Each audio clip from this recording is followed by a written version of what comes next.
Olá, pessoal. Tela em branco, né? É um quadro. Veja só, a gente vai começar aqui a nossa revisão para a prova de português da FUMARC. Prova da FUMARC eu gosto de trabalhar sempre no modo revisão, pelo seguinte, gente, é uma banca que pode trazer uma prova muito fácil, mas ela também pode arrasar a terra, tá? Então a gente tem que ficar de olho. Quando eu falo arrasar a terra, se você não tivesse essa revisão, eu vou exatamente trazer a revisão para tentar curar vários pontos. Vocês vão ver que eu separei algumas provas de propósito, porque eu quero atacar alguns pontos dessas provas no modus operandi de revisão mesmo, tá bom? Para ficar na cabeça, para a gente não perder, aproveitar o máximo que puder lá na prova, não é, objetiva, para que você possa, né, galgar outras etapas do concurso, tá? Então essa é a intenção, tudo bem? Vamos lá, primeira parte. Como é que é a prova da FUMARC? Ou a banca dará uma prova muito fácil, com alta concentração de assuntos em gramática, pouca interpretação, alta concentração de assuntos em gramática, sempre foi a tradição dela, ou a banca dará uma prova, apresentará para vocês uma prova um pouco mais puxada, com alta concentração e interpretação de texto, mas assim, nível hard, tá bom? O que a gente vai fazer aqui? A gente vai pegar o nível hard dela na interpretação aqui nesse resuminho, partir para uma prova que eu já trouxe aqui de abertura, tá certo? E depois a gente vai indo para as questões de gramática, que são questões mais palatáveis, tudo bem? É claro que é uma banca que sempre cabe recurso, tá, gente? Nas provas objetivas, provas de português dela, alguns assuntos sempre são polêmicos, tá bom? Então a gente depois analisa isso com calma no pós-concurso. Então vamos lá, atenção. Primeira questão que a gente tem que levar em consideração. Lá na interpretação de texto, interpretação. Como é que é a interpretação da FUMARC? Ela aproveita o texto todo, ela aproveita trechos do texto. Pessoal, a maior parte dos textos da FUMARC são crônicas, maior parte, tá? Então, vamos pensar aqui alguns gêneros de que essa banca gosta. E vamos separar gêneros de tipologia. Aqui ficam os tipos textuais. Por exemplo, ela adora crônica. Tá? Daqui a pouco eu explico esse gênero. É uma banca que também adora artigo de opinião. Tudo bem? Certo? Adora crônica, adora artigo de opinião. Ela tem narrativa? Tem também, mas ela tem uma alta concentração nesse tipo de texto aqui, tá? Desses dois, vocês vão ver que é a maioria das questões dela. E adora textos sobre linguística, é demais. O Ciro Pocente, que é um linguista, ele e o Bagno, que é um linguista também, né? Eles são, assim, sempre autores de preferência mesmo dessa banca, principalmente nos artigos de opinião, tá certo? E nas crônicas, os famosos cronistas literários, que ela sempre usa bastante, aí Luiz Fernando Veríssimo, Lia Luft e tal. Gente, aqui vamos lá, ó. O que é uma crônica? Né? A crônica, ela tem uma característica que é a questão da atualidade, a questão da temporalidade.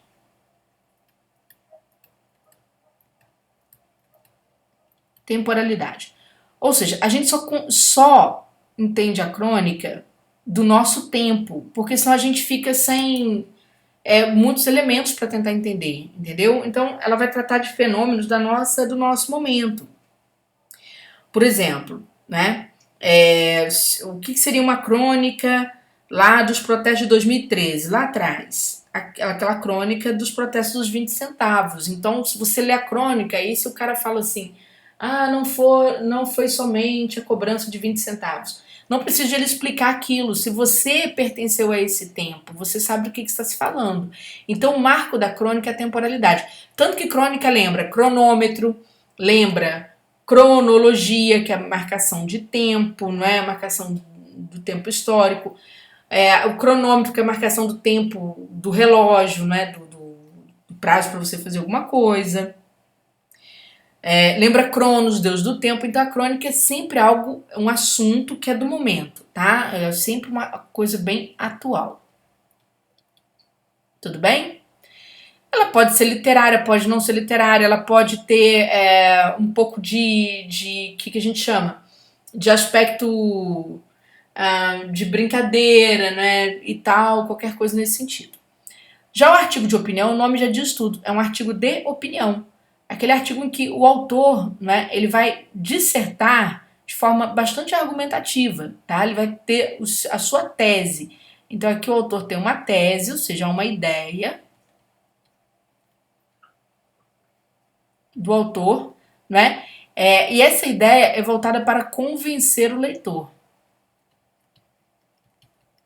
O foco do artigo de opinião é o convencimento, tá bom? Certinho? Então, a gente tendo essas duas questões aqui interessantes.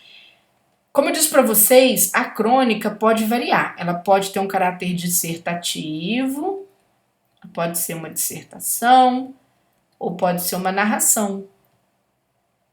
Uma narração misturada com uma dissertação. A crônica pode ter essa característica. Perfeito? Já o artigo de opinião é sempre uma dissertação. Sempre uma dissertação. De que caráter? Argumentativo.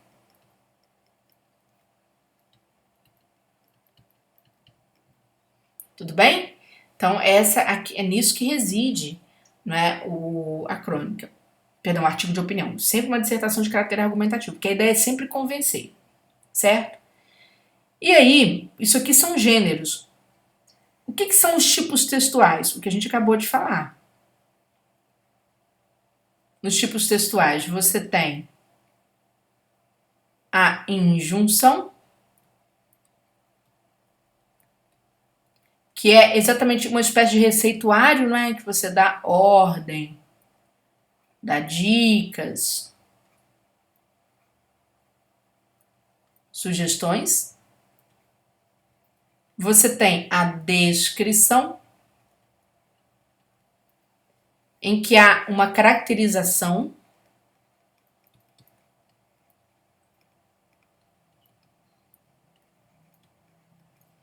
de algo ou de alguém, né? Essa caracterização pode acontecer no presente ou no pretérito imperfeito. Porque a gente pode, olha só pra gente lembrar aqui muito bem, tá? Quando você está caracterizando alguma coisa, ou você está vendo, e aí você fala a cor daquilo, para que serve, o tamanho, não é? Olhando para uma pessoa, você diz como ela é, o cabelo, os olhos, como ela está vestida, isso é uma descrição. É claro que você pode falar também de elementos que você não vê. Você pode falar se essa pessoa é bacana, se ela não é, se é uma pessoa inteligente, se te passa inteligência, se te passa sensualidade, etc. Você pode falar sobre isso. Você pode escrever também suas sensações sobre essa pessoa. E assim como você pode falar sobre os objetos, se são confortáveis, são bons, são úteis, etc. Isso é descrição. Mas existe aquela descrição do fluxo da memória, que é aquela que vem da nossa lembrança. Alguém fala assim, como é que era a sua professora com você no primário? E aí você vai falar como que ela era. Olha, a minha primeira professora era uma pessoa muito assim, zelosa, muito maternal. Então quando você parte para esse era, você cai aqui. Ela tinha muito apreço pela leitura. Ela costumava. Então você está caindo aqui no pretérito imperfeito. Isso é muito importante, porque quando cai descrição em concurso público, a banca não liga muito para o presente, mas ela parte aqui direto para o pretérito imperfeito, que é a grande marca da descrição. A gente vai ter várias características para texto descritivo, gente, mas em concurso não adianta você saber tudo, você tem que saber o essencial, bater o olho e saber é isso aqui que eu não posso errar. Apareceu descrição, você tem esses verbos, era, tinha, costumava, pensava, esse passado mais lesado, assim, esse passado mais demorado, entendeu? E aí nós temos, aqui já começa a apertar um pouco mais, a narração, que pode também ser assunto de prova. A narração, né, é sempre o quê? Um relato, certo? É um relato.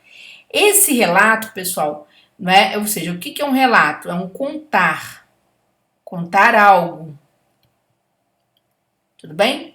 Esse relato pode ser na primeira pessoa ou na terceira pessoa. A primeira pessoa, né? Aqui naturalmente nós temos o eu.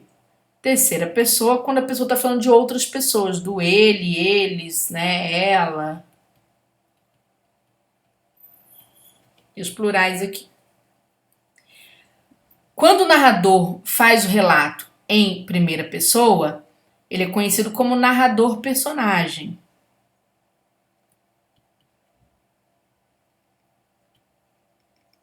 Ele é um narrador personagem.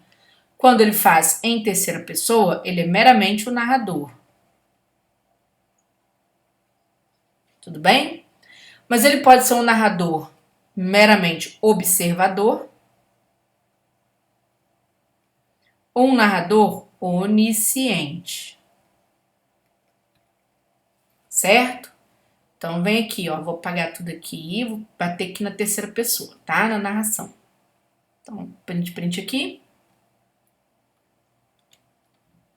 Estamos falando na narração. Bom, o narrador em primeira pessoa é aquele que conta a história dele, a história de que ele participou, ele é o narrador personagem. E aí eu falei sobre o narrador em terceira pessoa, ó.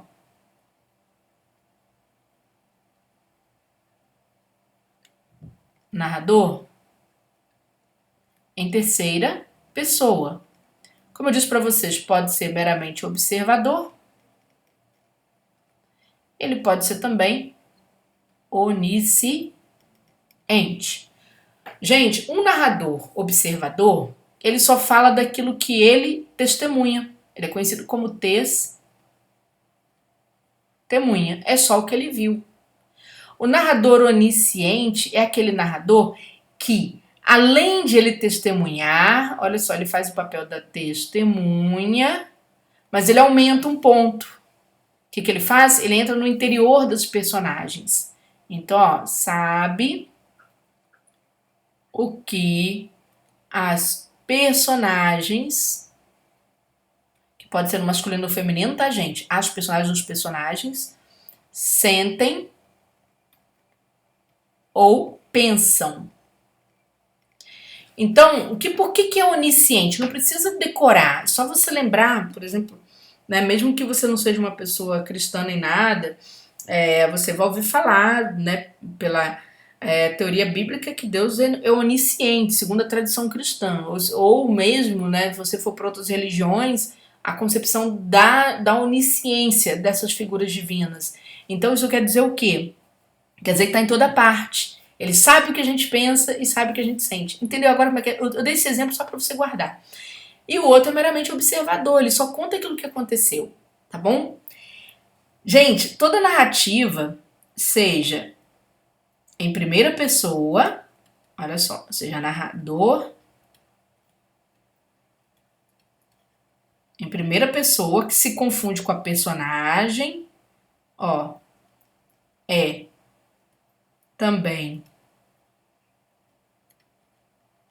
personagem, tá? Professor de português pode abreviar, vocês não têm concurso, não. Toda vez que tem essas duas figuras, a narração vai ocorrer sempre, vejam bem, ela vai ocorrer com concentração de verbo no pretérito perfeito. Então, ela acontece, em geral, no pretérito perfeito, tá? Então, olha só. Concentração no pretérito perfeito. Que é aquela ideia do que já aconteceu, já se passou, né? Então, pode ser em primeira pessoa. Ah, eu fiz um bolo na semana passada, quando eu estava esperando, né, minha amiga, e aí ela veio me visitar, então quer dizer, fiz, aí ela veio, passou para a terceira pessoa, tá vendo? E nós conversamos bastante, quer dizer, conversamos, né, sobre a vida dela, então ela me contou que havia se separado, aí caiu lá para o havia se separado, porque vai misturar um pouquinho, tá, com um pouco da descrição, de certo modo. Mas havia separado, embora não seja bem descrição, depois a gente entra nessa questão. Contou que deixou os filhos com a sogra, deixou, né? Eu fiquei perplexa, né? Fiquei. Então veja que isso aqui é pretérito perfeito, tá? Pretérito perfeito. Tudo bem? Show? Perfeito. Ocorre que a narração também, é claro que existe narração no presente, Júnior? Pode, eu posso contar o que está acontecendo, o que eu estou fazendo agora. Entendeu? Agora estou fazendo um bolo, vou ligar neste momento também para meus pais e vou também tomar um café. Então vejo que eu posso também narrar em primeira pessoa, no presente. Por exemplo, uma partida de futebol, o narrador narra tudo no presente. Fulano passa a bola para Beltrano que chuta e por aí vai. Tudo bem? Joia. Mais um concurso público, o foco da narração é no pretérito perfeito. E aí, pessoal, existe narração também em forma de diálogo. Tá? Você tem aqui o diálogo. Quando os personagens conversam entre si. Então não precisa contar a história, você vai acompanhando a narrativa por meio da troca, né, de conversa ali entre os personagens, tá? Então, ó, os personagens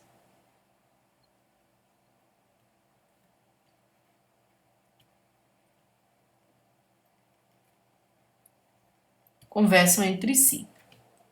Tudo bem? Joia. Dentro da narração, a gente tem o que a gente chama de discurso. Certo? Que é uma característica, porque a narração as pessoas podem falar, alguém pode falar de alguém, contar o que viu. Então existe o que a gente chama de discurso direto, indireto e indireto, livre. No discurso direto é aquele discurso que se processa no diálogo, quando a narrativa é feita somente com diálogo, tá? Manutenção do discurso direto. E aí você tem as características, abriu dois pontos, travessão ou tem aspas, é discurso direto. Tranquilo? E o que é discurso indireto? Aí já é quando o narrador está contando, é o pretérito perfeito. O indireto, ó. O narrador conta o que houve. Verbo haver, né? Porque é o de acontecimento. Ou seja, é o narrador testemunha. O narrador observador.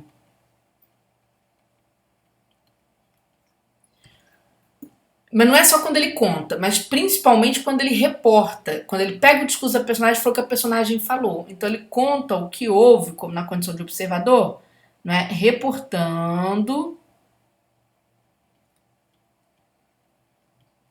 o que a personagem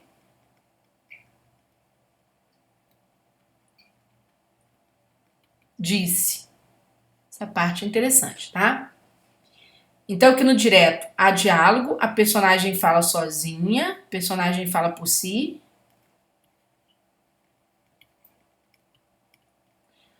No indireto, o narrador conta o que houve, ele conta, mas não é o que aconteceu, não conta o fato, ele reporta o que a personagem diz, né? Ou seja, ele é observador, ele só diz o que ela falou, então ele é uma espécie de ouvinte, tá? Ele é mero ouvinte, tá bom? Mero ouvinte. E no indireto livre, lembra daquele narrador onisciente? Pronto. Olha só, nesse caso, você tem o quê? A narração, o cara vem contando a história, do nada ele entra no pensamento da personagem. Do nada. Tá certo? Então aqui acontece com o narrador onisciente.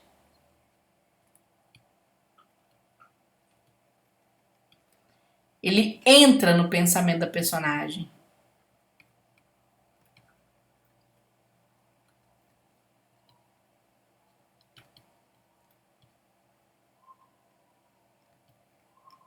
Mas não é falando o que ela pensou. Do nada, ele vai assim, do nada. Ele tá contando a história, de repente ele solta uma frase que a personagem diria. Como se fosse uma coisa livre, tá? Ó. Sem, olha, entra sem dizer que ela pensou. Você sente que entrou.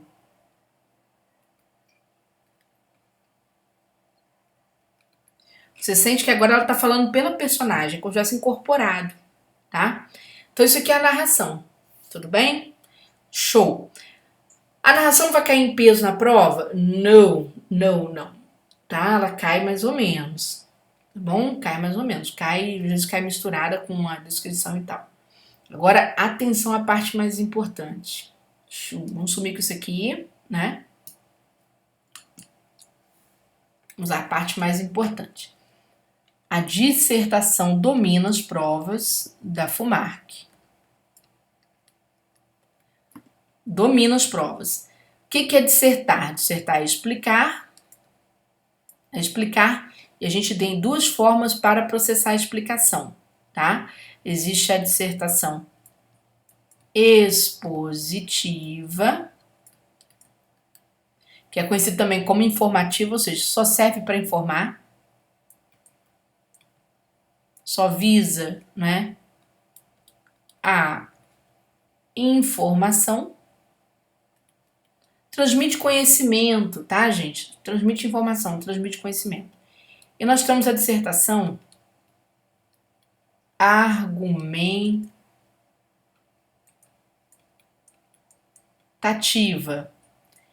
na qual argumentativa, perdão, aqui manchou, ponto final aqui, perdão, é pingo, tá? Que serve para quê? Para o narrador convencer. Então aqui serve para ele opinar, o narrador não, né, gente? O autor, né, ele vai opinar ou convencer. Ou as duas coisas. Ele quer convencer, ele quer dar a opinião dele, quer convencer. Tranquilo? Certinho? A narração argumentativa é a mais cobrada nas provas da FUMARC. Essa narração é aquela narração que tem tese, que se ancora nos argumentos. Ó, isso aqui cai, hein? Que também são seguidos de estratégias.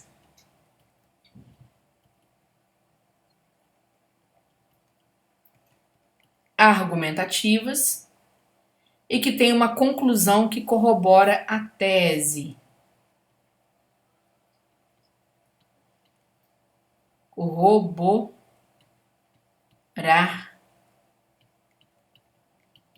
a tese. A tese, gente, é o quê? É a ideia principal do próprio autor do texto. Então, é a ideia central do autor do texto. Júnia, essa ideia central do autor do texto, necessariamente, ela está dentro, vamos dizer assim, do parágrafo de introdução? Às vezes não, tá, gente? Esse é o grande problema da FUMARC.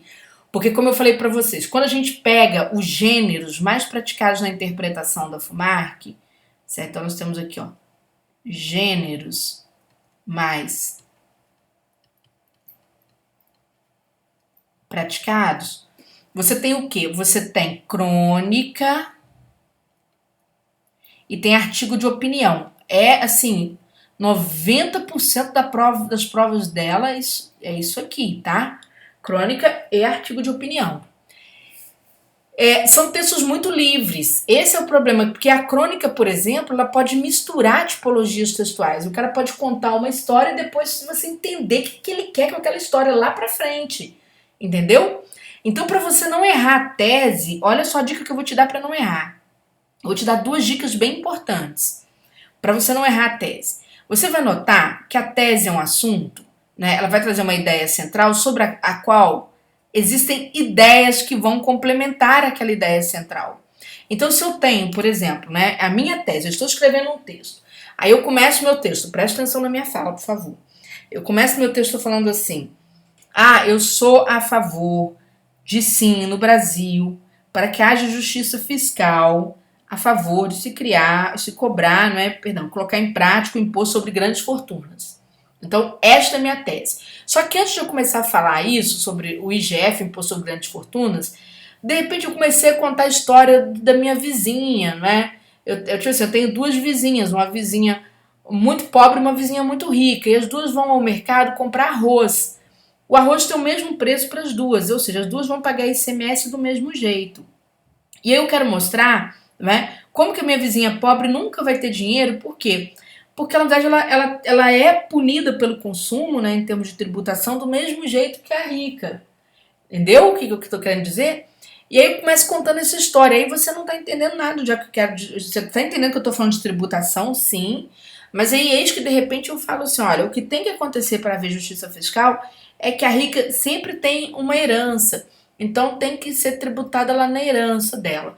Aí tá. Aí você não sabe até então, preste atenção, tá? Nessa história que eu tô contando. Você não sabe até então se a minha tese é para falar meramente de tributação progressiva, né, de modo mais geral assim, tributação progressiva, porque eu comecei contando a história, né?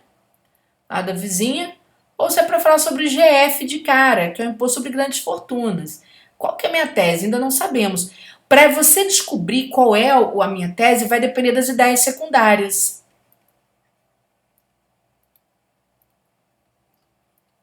As ideias secundárias.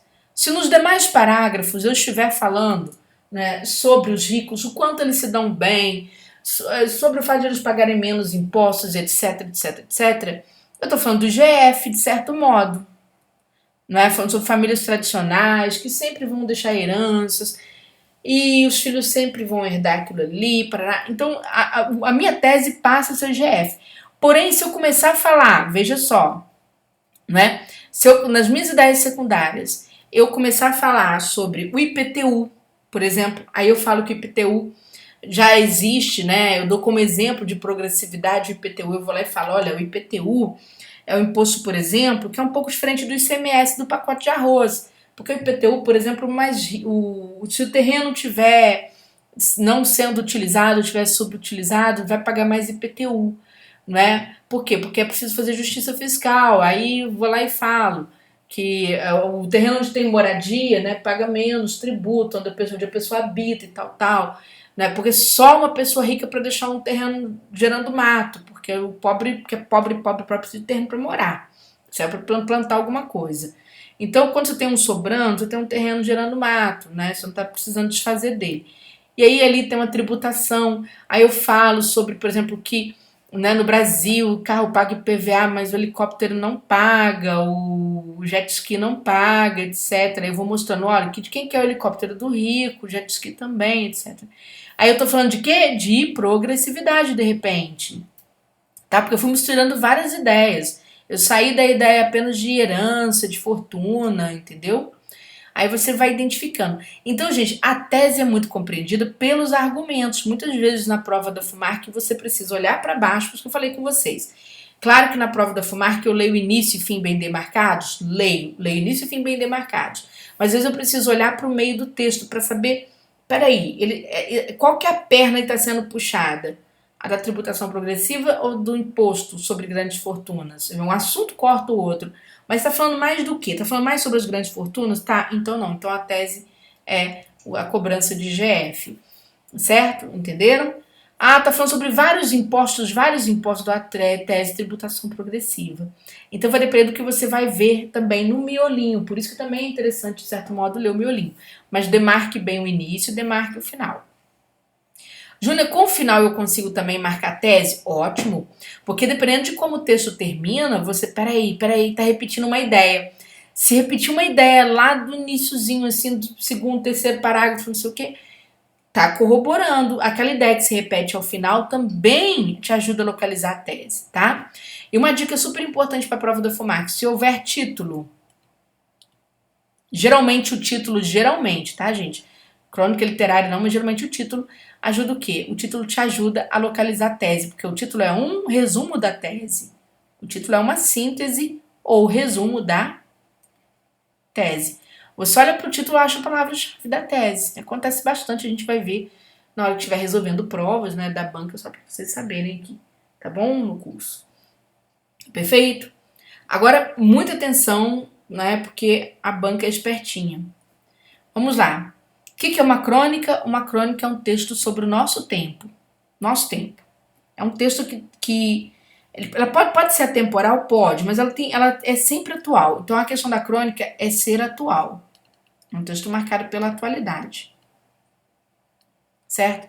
E o artigo de opinião? O texto focado em convencer. Tudo bem?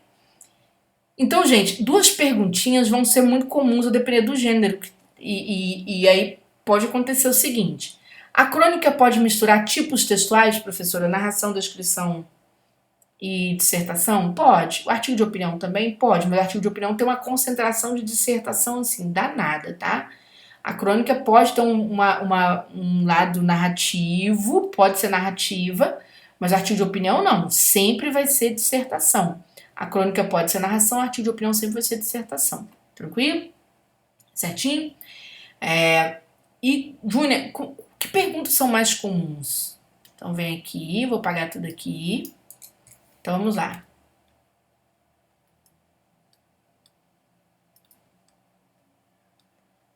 A banca costuma, nas crônicas, pessoal, perguntar sobre recursos discursivos, tá certo? Às vezes, na crônica, o autor brinca muito, ela gosta muito de autores que têm uma crônica voltada assim, para uma crítica um pouquinho mais ácida da sociedade. Então, ela tem muito disso, daqueles discursos que são, muitas vezes, né, como é que eu vou dizer para vocês, às vezes narrativos, etc. E aí a banca pode perguntar sobre recursos, né, de interlocução.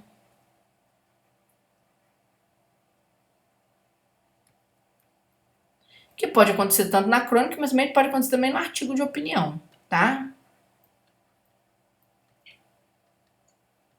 Ela costuma perguntar, assinale a opção, que ela adora perguntar por exceção, né? Assinale a opção em que há uma exceção em relação à interlocução do texto. O que é interlocução, pessoal? É o momento em que o autor se dirige ao leitor.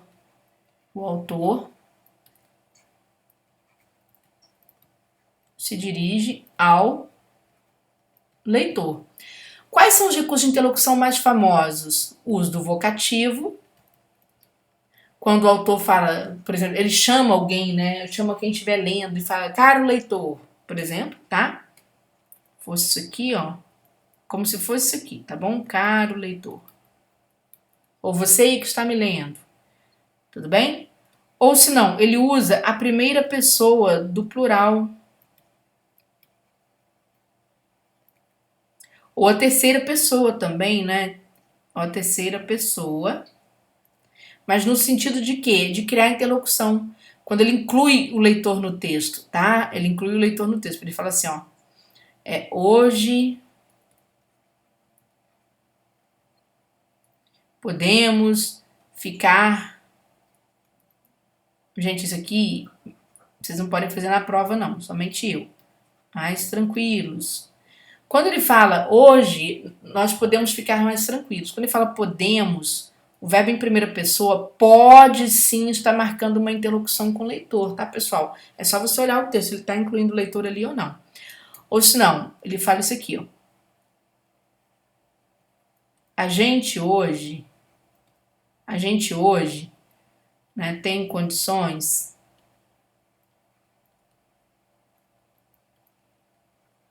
de pagar escola para os filhos, suponhamos. Pagar escola para os filhos, né? Não é a realidade da maioria, vamos lá. Mas é menos pior que no passado. Então, passado que eu falo passadão, né? A gente hoje, esse agente é a terceira pessoa, que está incluindo o leitor. Ou se não, outra forma de se dirigir ao leitor, por pergunta. A tal da pergunta retórica, que é dirigida ao leitor, tá? Quando tá lá, o cara tá no meio do texto, ele fala, né? Então, leitor, ou senão ele fala assim, como fazer justiça fiscal? Ele pode ir direto. Como fazer justiça fiscal? Ao fazer a pergunta, ele faz com que você pense. Por isso chama pergunta retórica. Ele já sabe a resposta, ele já tem a resposta dele, o próprio autor do texto, mas ele faz a interlocução dessa forma. Ou, né, dirigindo-se diretamente ao leitor usando pronome mesmo, tá? Você que está em casa.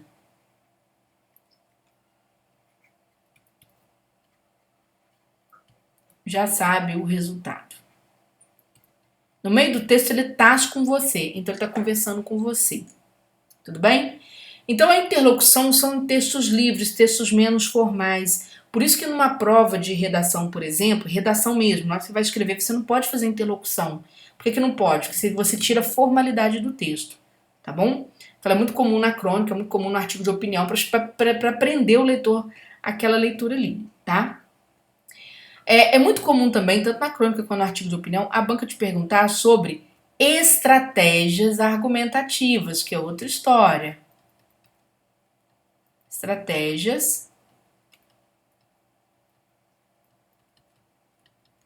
argumentativas. Adora também. O que são estratégias argumentativas? São mecanismos de comprovação, tá, gente? São meios de prova. Por exemplo, fatos históricos.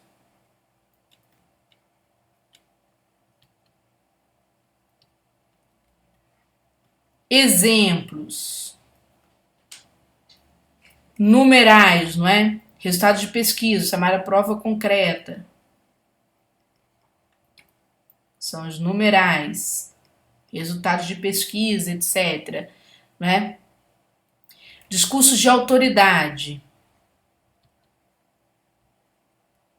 Então, existem N formas de você corroborar o que você está dizendo. Então, vamos supor, você tem lá o texto do Círio Pocente, que é um autor muito procurado por essa banca. E o autor está sempre falando de linguagem, porque a banca cobra muita variação linguística, então gosta bastante desse assunto. Aí ela traz ali, o Círio Pocente está tentando, ele está trabalhando algumas questões ligadas à mudança de termos, por exemplo. Hoje está muito comum a gente ficar mudando o termo para fazer uma chamada adequação linguística, de inclusão, diversidade, né? Que é uma questão muito discutível, assim, dentro do campo da linguística. Ah, você fala índio? Não, você fala indígena. Ah, você vai usar a palavra preto, aí passou para afrodescendente, aí foi para negro, depois voltou para preto, né? Acharam um termo mais adequado. Você não fala mais criado mudo, né? Então você fala o móvel do quarto, tem que dar um nome para aquilo agora, aquele móvel. Por quê? Porque aí, de repente, no meio daquele texto, o Ciro Pocente mostra, olha, porque isso aí tá ligado a um fato histórico, que era aqueles meninos, né? Os meninos pretinhos durante a escravidão ficavam ali parados ao lado da cama, né? Da sinhá, com um copo com água, não podiam nem sair dali, tá? Né? Para folgar a beber água, essa coisa toda. Então ele cita exemplos de palavras, né? Como eu citei agora, indígena, preto, etc. Ele cita exemplos sobre a questão da transformação linguística. Ou senão ele pega uma prova concreta, ele cita números ligados, né? Quantas palavras do nosso vernáculo tem essa questão da mudança sendo operada. Aí depois ele vai lá num linguista importante, não é? Ele traz lá, fala do Austin, né? Que é um linguista de peso, para poder suportar o que ele está falando.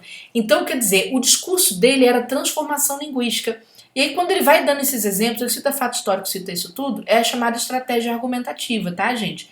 Então, estratégia argumentativa são os mecanismos de prova. A banca pergunta bastante sobre esses mecanismos. Tranquilo? Certinho? Bacana. Então, ou ela vai perguntar sobre interlocução, adora perguntar, ou sobre, né, estratégias argumentativas. Aí você sabendo, já fica mais fácil você marcar a questão, tá? Show. Ou ela vai perguntar, né, vou apagar aqui um pouquinho só pra gente voltar, sobre o propósito do texto. Ela costuma perguntar muito sobre a tese, a ideia, né, o propósito do texto.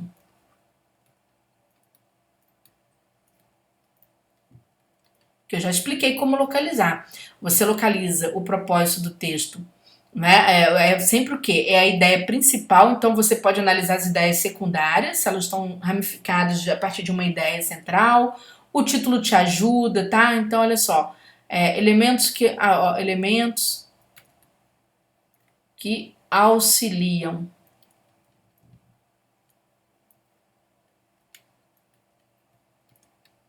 a localização da tese. Né? O título, se houver título, ajuda bastante, a menos que o título seja figurado, certo? Mas em geral ajuda bastante. As ideias secundárias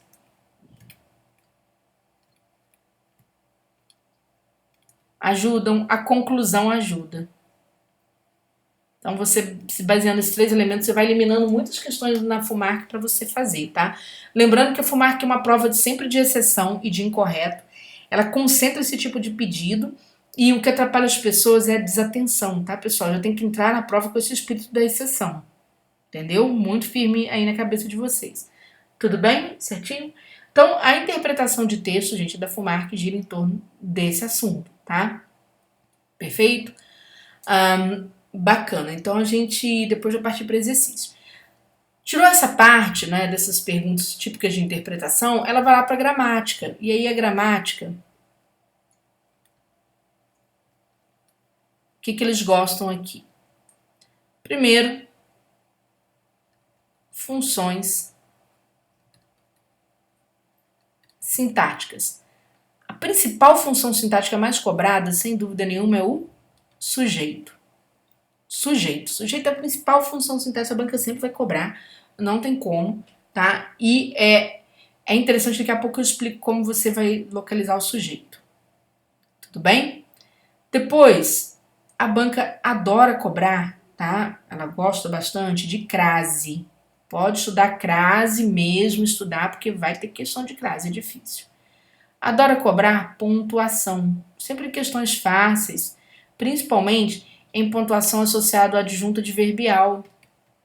Você tem que aprender a localizar o adjunto adverbial para você marcar a vírgula no entorno dele, tá? Principalmente.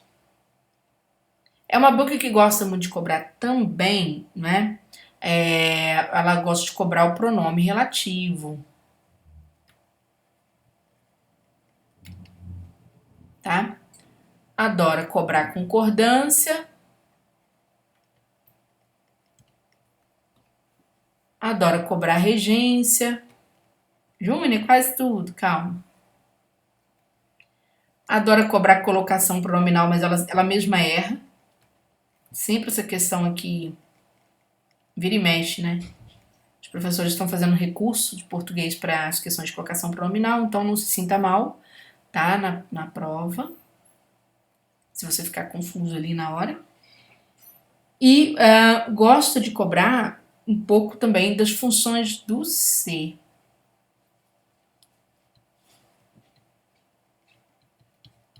Funções do que ou do ser, tá bom? Eu vou pegar as partes nevrálgicas desses assuntos aqui, pessoal, por quê? Porque no curso a gente viu aqui no resumão que eu fiz para vocês todos esses assuntos praticamente, tá? Vocês têm lá.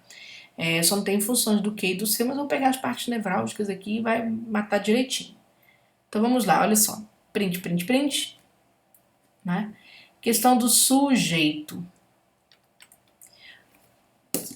Chegou na prova, viu uma questão de análise sintática dessa banca, a banca colocou lá para você sujeito, vocativo, predicativo, não tá conseguindo, marca sujeito, tá? No desespero, sujeito. Por quê? Porque o sujeito é um elemento sintático, uma função sintática, melhor dizendo, que a gente não é a primeira que a gente não localiza nenhuma outra função antes do sujeito. Então, se você tem isso aqui, ó, por exemplo, né? Essa situação, o professor fez uma síntese, né, da matéria. Aqui muito simples. Teu sujeito é sujeito simples, o professor, ó. Tranquilo, você não vai errar isso aqui. O que acontece com esse sujeito? Por que ele é fácil? Porque ele está na casa dele. O sujeito, aquele elemento, se situa à esquerda, tá? À esquerda do verbo. Primeira característica dele, ele fica à esquerda do verbo. Aqui está o verbo, lá está o sujeito. Detalhe interessante, pessoal. O sujeito, veja só, ele começa com preposição? Não. O professor fez. Não começa com preposição. Tá vendo? Não é do professor fez, tá vendo? Não começa com preposição, ó. Não começa com preposição. Qual é o núcleo do sujeito? Sempre o núcleo nominal, um substantivo ou um pronome, ó. Professor. Sempre o núcleo nominal. Isso quer dizer o quê? Os núcleos ad, o que é ad? Adjetivo, advérbio, ad é o que está perto. O que está perto pode ser sujeito? Não, sujeito é essência. Então não, tá? Então, ó, sempre tem um núcleo, ó, núcleo. Não pode ser, tá? Não pode ser adjetivo, advérbio, tá? Não tem como ser isso aqui. O núcleo do sujeito pode ser um verbo, prof? Pode, porque o núcleo do sujeito vai ser aquilo que tem de mais importante no discurso. Então, vai ser um substantivo ou um pronome ou um verbo. Tá bom? Você guardando isso aqui, já fica mais simples, que eu vou mostrar que você vai entender, ó. Ó.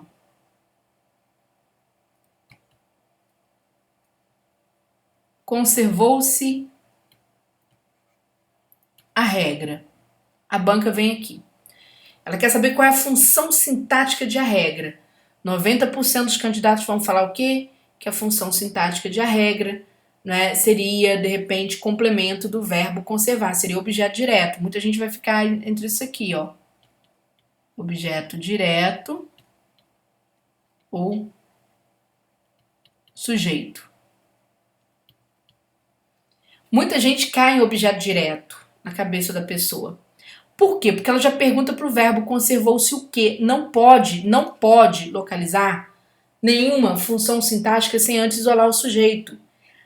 Sujeito é a primeira função sintática que você isola. E como é que você vai isolar? Tentando passar isso aqui para a esquerda, tá? Tentando levar isso aqui para a esquerda. Conservou-se a regra, tem como eu colocar a esquerda? Tem. Ó, ao reescrever, a regra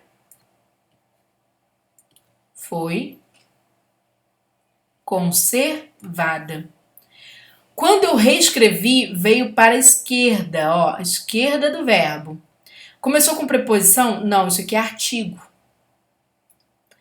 Tem núcleo adjetivo ou advérbio? Não. Tem núcleo substantivo, regra. Então isso aqui é sujeito. Colocou a esquerda, gente, é sujeito. Colocou a esquerda, é sujeito, tá? Olha só, outro caso, ó. Vou pegar aqui uma situação mais complicada, tá?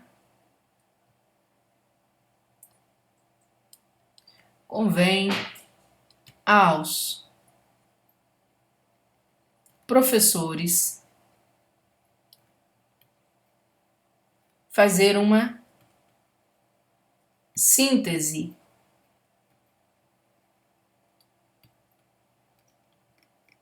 do material. Convém aos professores fazer uma síntese do material. Aí a banca vem aqui, faz de boba. Ela vem aqui e chama aos professores de sujeito. Ela chama isso aqui de sujeito. Isso é sujeito? Será que eu posso chamar isso aqui de sujeito? Só você olhar. Aquilo que convém, convém a alguém. Pediu preposição. Pode ser sujeito? Não. Eu tenho preposição aqui. Não pode. Então, se isso não é sujeito, tem que procurar o sujeito. Eu vou à próxima palavra. Ó, eu vou à próxima palavra. Fazer. Aí eu pego tudo, né? Porque fazer não vem sozinho. Fazer é uma síntese do material. Consigo pegar isso aqui tudo. Tem preposição aqui na frente? Não, não tem. Tem verbo, tem verbo. O sujeito pode ser formado por verbo? A gramática diz que ele não pode ser adjetivo nem advérbio. Isso quer dizer que pode ser formado por verbo. Consigo colocar à esquerda? Ó, fazer uma síntese material convém aos professores. Consegui colocar à esquerda do verbo. Opa, é sujeito. Que sujeito é esse? Em forma de oração, em forma de verbo. É o tal do sujeito oracional. Tá bom? Então, assim, para não gerar desespero, tá lá na hora da prova. Deu dúvida, sujeito, sujeito, sujeito, de manhã, de tarde, de noite. Tá bom? Então, para facilitar, certo? Vou print aqui na tela, né? Uma segunda questão aqui importante, ó. Ah, a banca cobra crase. Sim, qual é o teu foco? Os casos proibidos de crase, obviamente, mas fique muito atento aos casos em que a crase tem uso facultativo, porque essa banca adora os casos facultativos, tá bom? Quais são os casos, né? Os casos principais, assim, que ela gosta que teria aí um uso facultativo. A crase, olha só, quando você tem o pronome possessivo, não é? A pessoa fala assim,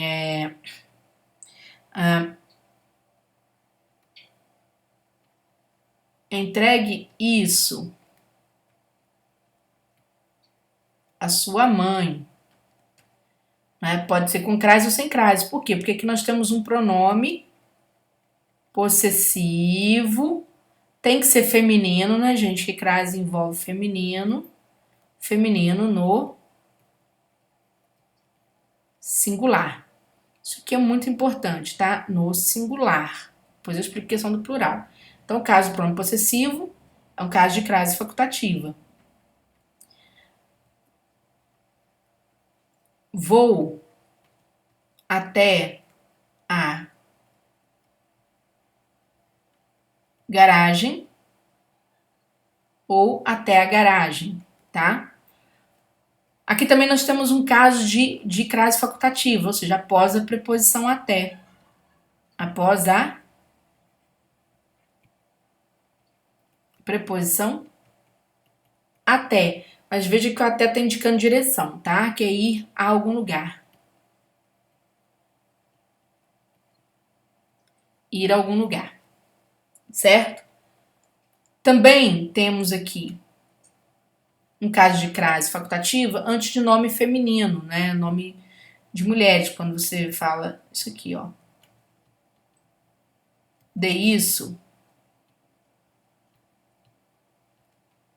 a Maria ou a Maria. Nesse caso, nós temos uma mudança de sentido, tá? Por quê? Quando você fala dê isso a Maria, pressupõe-se que o artigo definido, portanto, a Maria é uma pessoa conhecida. Nesse caso, dê isso a Maria, isso aqui seria apenas a preposição, não é? Então, a Maria seria uma pessoa com quem eu teria menos intimidade. Então, tanto faz, antes de nome feminino também. Tranquilo? Esses são os casos principais que interessam a FUMARC, tá, pessoal? Isso aqui. Só tomar cuidado, ó, com o feminino plural, hein?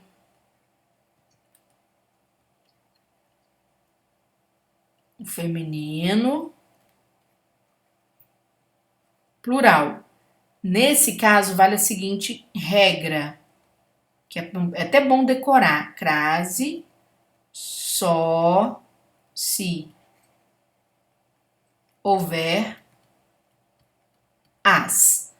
Feminino plural a gente nem pensa. Crase só se houver as. Como assim, profa? Quando a pessoa diz assim, veja só.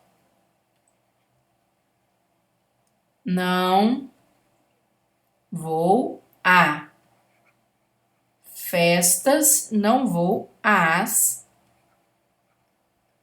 festas. Eu não vou a festas, isso aqui é só preposição. Se eu colocar o as, coloquei o artigo, como o verbo ir pede preposição, então vai ter preposição mais artigo. Não vou às festas, tá? Não vou às festas. Então aqui a gente nem pensa, a gente decora. Tem coisa que você sai para a prova ceguinho mesmo, tá bom? Certo? Show. Vou pegar aqui outro assunto também que cai bastante, né? Print.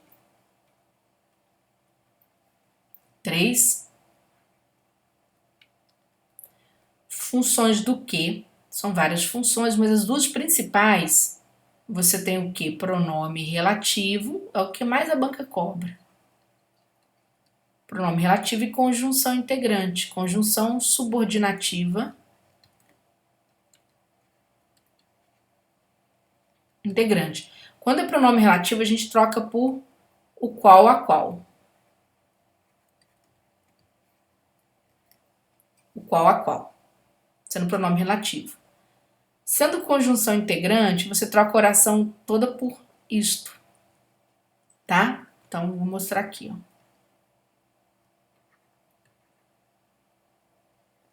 A prova que resolvi era da FUMARC. E B, é bom que eu resolva mais provas. Aí a banca vem para cima de você. A prova que resolver era da FUMARC, é bom que eu resolva mais provas. A prova que resolver da FUMARC, a prova a qual resolvi. Tá vendo? Eu consigo trocar por a qual. Nesse caso, eu tenho pronome relativo.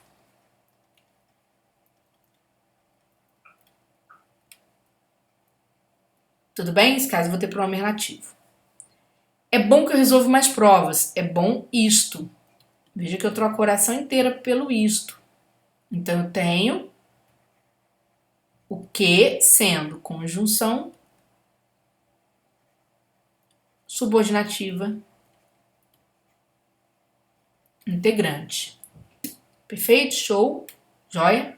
Então, essas duas funções do que bem firmes na mente de vocês.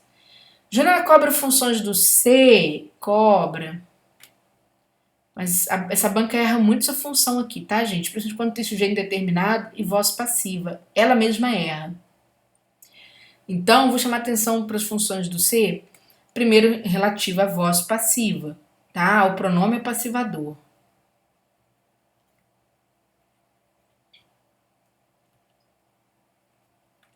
Ou partícula passivadora, tanto faz. Então, isso aqui vai acontecer quando você consegue reescrever a sentença.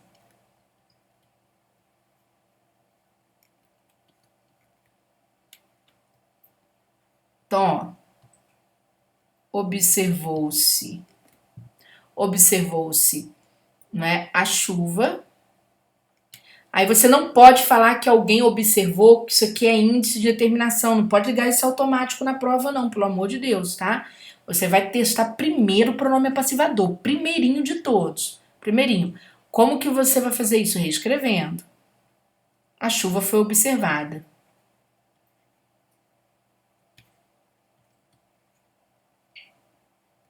Não precisa ter quem é que observou. A chuva foi observada. Nesse caso, gente, pronome é passivador. Conseguiu reescrever, pronome é passivador. Ai, me deu desespero na hora da prova, pronome é passivador.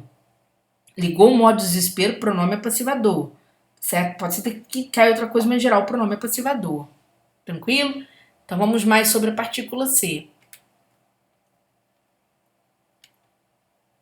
que é o item 4.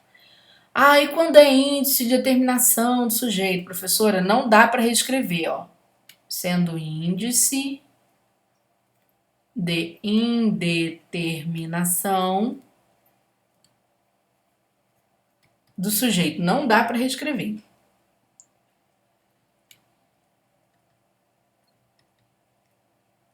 Precisa-se de mais aulas. Eu consigo reescrever? Não, vai ficar forçado. Tá vendo? Se eu tentar reescrever, fica forçado, não dá para reescrever, tá? Então, se alguém precisa de mais aula, não se quis dizer quem foi, então, índice de determinação do sujeito. Tudo bem? Nem sempre é tão simples assim, tá, gente? Mas já ajuda. Você sabendo essas duas possibilidades já ajuda, porque as outras possibilidades são muito mais simples. Tá bom? Por exemplo, um caso de uma conjunção condicional, muito mais simples. Você percebe pela própria frase em si.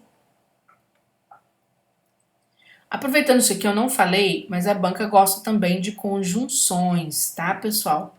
Quais conjunções ela adora? As adversativas nas provas de nível médio em peso, as concessivas nas provas de nível superior principalmente, mas pode treinar para os dois, tá? Não faça essa distinção assim não. É só concentração. E as causais. O que é para você fazer aqui? Pode levantar a tua lista, tá? Você acha na internet facilmente aqui essa lista aqui dessas conjunções. Então, por exemplo, tem lá adversativas, mas, no entanto,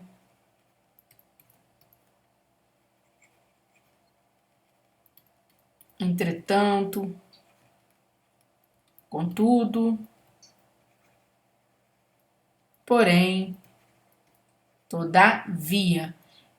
Gente, a banca nem vai titubear. Ela pergunta na lata qual é o valor da conjunção. Ela te dá numa frase e pergunta. Decorou, sabe, não decorou. Infelizmente, não tem milagre. As concessivas, né? Vou colocar aqui as mais trevosas. Posto que, em que pese, malgrado, Não obstante, tem gramática que trata o não obstante como adversativa também, só para constar, tá? Conquanto. Aí vem a leveza, não é? A despeito de, apesar de, embora, ainda que, mesmo que, por mais que, por menos que. Decora, tá? Não tem milagre. Pode decorar. E as causais, não é? Por quanto, cuidado, ó, que com quanto é com de concessiva. Por quanto, não é? Na medida em que, porque, já que, visto que, uma vez que, uma vez que, tá pessoal, não é vez que não, é uma vez que, pois o como também costuma funcionar como causal. Tudo bem? Pode memorizar. Conjunção ou sabe, não sabe, decorou, vai saber, não decorou, não sabe. 5. Então, posso tirar? 6. Pronomes demonstrativos, esqueci de colocar na minha listinha, mas é porque vai vir na hora que a gente está fazendo revisão. Os demonstrativos, eu vou bater em cima desse aqui, ó. Esse, isso e essa. Para que serve? São conhecidos como anafóricos e servem para recuperar ideia imediatamente anterior, tá? Recuperar ideia anterior. Esse é o papel desses pronomes, tá certo? Eles têm um papel anafórico. Então é só você lembrar que eles estão sempre buscando o que já passou. Isso que é importante. Aí no item 7, né, vamos aqui dar um saltinho para a concordância. No curso eu fiz para vocês um resuminho dos principais casos de concordância, são aqueles que caem para FUMARC. Né? Mas eu vou chamar a atenção, gente. Olha só, para concordância do verbo com partícula C, que vai envolver a voz passiva, não é? Você diz assim, por exemplo, recrutou-se candidatos.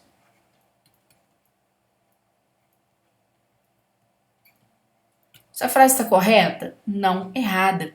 Porque toda vez que eu vejo verbo com partícula C, eu tenho que reescrever. Seja para localizar a partícula passivadora, seja para eu fazer o quê, pessoal?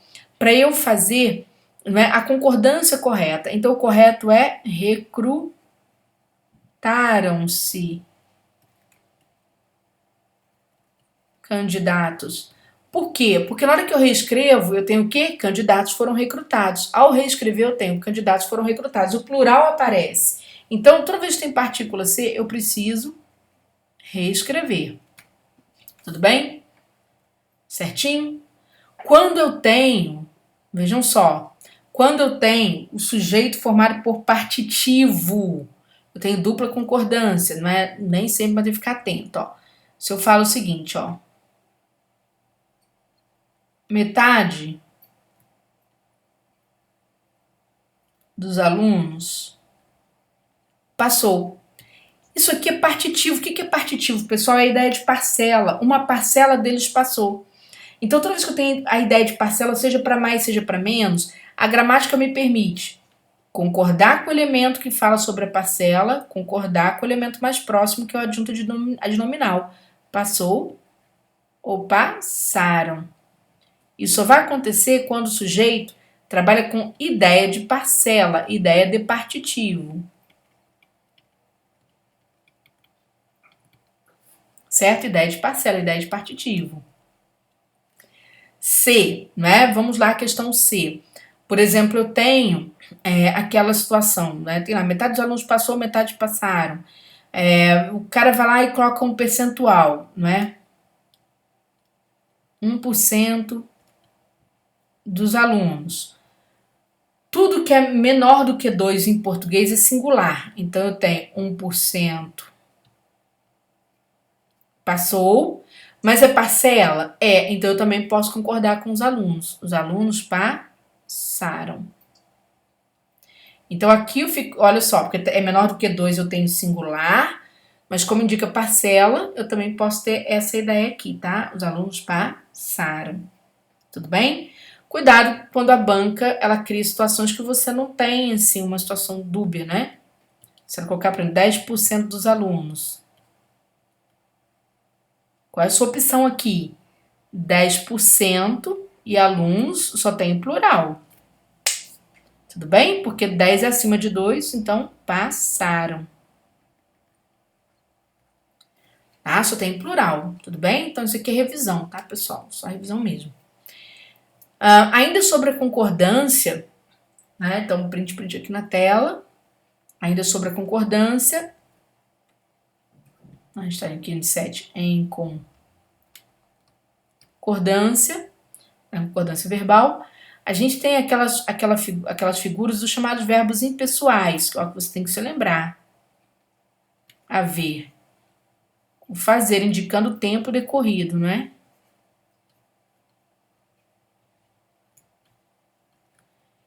E o verbo tratar-se ficam sempre no singular. Sempre no singular. O verbo haver indicando existir, fazer indicando tempo decorrido, ou indicando fenômeno natural, né? Tempo decorrido, ou fenômeno no singular. Exemplo, ó. Houve brigas na reunião. Houve mesmo, tá? Júnior, e se tiver um verbo auxiliar, ele vai impessoalizar o auxiliar, tá? Ó. Pode haver brigas na reunião. O que ele faz aqui? Ele impessoaliza o auxiliar. Tudo bem? E se eu tiver, ó, atenção, né, o verbo fazer, por exemplo, ficando fenômeno natural. Fez dias chuvosos em BH, em Belo Horizonte. Fez, singular, tá? Se eu jogar na locução, não é? Mesma coisa, ó. Deve fazer dias chuvosos em BH. Posso ter o plural que for do outro lado aqui. Esse aqui vai impessoalizar o auxiliar. E o verbo tratar-se sempre no singular, tá, pessoal? Sempre no singular mesmo. Tudo bem? Então, print aqui na concordância. Né? Regência. Pessoal, não adianta regência decorar verbo. Não tem muita saída, tá? Então, tem que ver no exercício ali para ficar um pouco mais fácil para vocês. Aí, print aqui, né? E em relação, por exemplo, à pontuação, a banca pede muito para você reconhecer a vírgula que isola a adjunta adverbial. Lembrando que a adjunta adverbial, obviamente, em concurso público, vem em forma de locução, tá, pessoal? Bastante. Porque você tem, sim, a adjunta adverbial de tempo, né? Ó, a pessoa fala assim, ó, atualmente, as provas vem cobrando mais interpretação. Aí isso aqui o que? Ele vai te perguntar essa vírgula, isola o atualmente, que é o adjunto adverbial de tempo, tá? Então, adjunto adverbial anteposto, ele tá começando a sentença. Porque adjunto adverbial, se é uma peça adjunta, uma peça que acompanha, geralmente ela vem ao final. As provas vêm cobrando mais interpretação atualmente. Ficasse no final, não precisaria da vírgula. Mas como vem antes, então recomendo-se aqui o uso da vírgula bem no início. Só que isso aqui fica muito marcado em concurso. Então, às vezes a banca coloca isso em forma de locução, tá? Olha só. Nos dias atuais, vírgula, tá vendo? É uma locução, porque gasta mais de uma palavra, por isso que é uma locução, um conjunto de palavras. Mesma coisa, funciona como adjunto adverbial, tá certo? Às vezes a gente nem sabe adjunto adverbial de quê, mas você tem que ficar antenado. Começou com preposição, geralmente é adjunto adverbial que tá isolado ali, tá? Ó, com anseio de novidades, o mercado pressiona.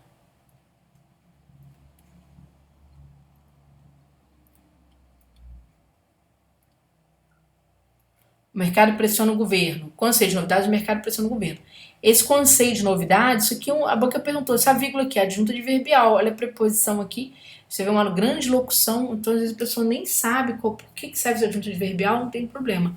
Conseguiu identificar? Consegui, então já te ajuda bem, tá? Tudo bem? Então, pessoal, esses são os assuntos principais. Júnior, tem colocação, tem uma banca sempre erra a questão. Então não tem muita cura, aquela questão geralmente vai ser anulada, tá bom? Sempre a gente vê uma situação parecida com essa. Pode cobrar outros assuntos, por exemplo, envolvendo regência relativa a pronome, relativo pode. Só quero fazer um alerta final aqui, tá? Olha só, às vezes, e aí vamos ver se vocês vão conseguir entender. Claro, né, no curso a gente vai passar pelas provas nessa lembrança. Às vezes a banca te pergunta alguma questão de gramática, ó, do ponto de vista da regra, tá, ó, ponto de vista da regra ou do ponto de vista do texto.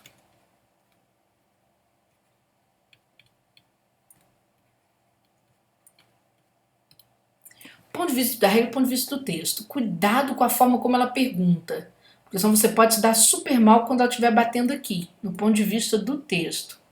Carinha de fumar que fazer isso aqui. Por exemplo, eu falei para vocês que ela adora textos de linguistas, né? Então ela vai lá no Ciro Pocente, adora. Aí o Ciro Pocente, por exemplo, está pegando um texto em que ele vai falar o seguinte: tal autor não gosta de usar preposição antes pronome relativo. Vou dar exemplo.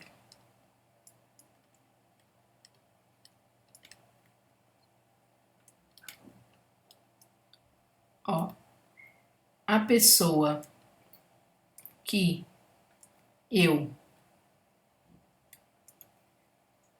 mais gosto é, sei lá, meu filho. Isso aqui é uma situação. Perdão, a pessoa de que eu mais gosto é meu filho. Pessoal, do ponto de vista da regra gramatical, qual frase está correta? A segunda. Isso aqui é a regra gramatical. Por quê? Porque quem gosta, gosta de alguém, tá vendo? O verbo gostar está exigindo, por sua regência, a preposição de. Isso aqui não tá errado, isso aqui não tá certo de acordo com a gramática normativa, não, tá? Que é gramática mesmo, não tá. Porém, às vezes a banca faz uma pergunta, por exemplo, igual um texto, acho que foi do Ciro Pocente mesmo, que ele analisava como que um cronista brasileiro escrevia os seus textos e não tinha o hábito de colocar preposição de pronome relativo quando assim a regra exigia, como é o caso da regra B. E aí a pessoa escrevia isso aqui e dava isso aqui como certo. Aí a banca vem e faz a seguinte pergunta: do ponto de vista do autor do texto, está correta qual sentença? Essa aqui, tá? Então, ó, ponto de vista, né, do texto. Mas é lógico que esse texto está defendendo o quê? Um uso coloquial, né? O que é coloquial? Um uso sem se preocupar com a regra da gramática. Então, cuidado com a pergunta. Por quê? Porque quando a banca parte do ponto de vista do texto, ela derruba um monte de peão no concurso público de uma vez só e derruba gente boa. Tá bom? Tudo bem? Então, essa foi a síntese, durou 1 hora e pouquinho. né? No curso nós vamos partir aqui para as provas para a gente comprovar tudo isso que a gente está vendo aqui, para ficar mais fácil para vocês, tá bom? Beleza? Então vamos lá, né? Agora vai um pouquinho vadinho, tá? Nas provas.